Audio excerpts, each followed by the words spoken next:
সোমবার দুপুরে বাঁকুড়া লোকসভার অন্তর্গত রঘুনাথপুর বিধানসভার নিতুরিয়া পঞ্চায়েত সমিতির অধীন গুনিয়ারা ও রায়বাদ গ্রাম পঞ্চায়েতের বিজেপির ১ নং মণ্ডলের বুথ সভাপতি, শক্তি কেন্দ্রের ইনচার্জ ও সক্রিয় কার্যকর্তাদের নিয়ে আয়োজিত কর্মী বৈঠকে পৌরোহিত্য করে আগামী ২৫শে মে বাঁকুড়া লোকসভা আসনের ভোটে দলীয় প্রার্থী ডক্টর সুভাষ সরকারকে বিপুল ভোটে জয়যুক্ত করার আহ্বান রাখেন মন্ত্রী সুশান্ত চৌধুরী।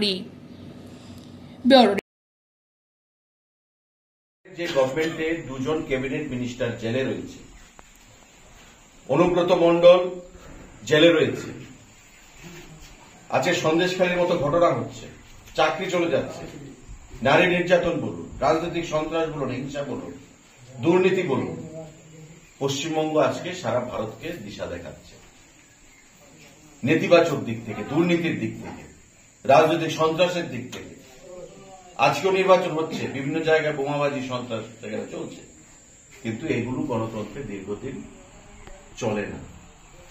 গণতন্ত্রের মানুষ শেষ কথা বলে, মানুষ যখন জাগবে তখন গণতন্ত্রে ওই সমস্ত গণতন্ত্রের যারা বিরোধী শক্তি, যারা টাকার জোরে, পেশির জোরে যারা সরকারে থাকতে চায়, জনদর্পণ থাকতে পারবে না।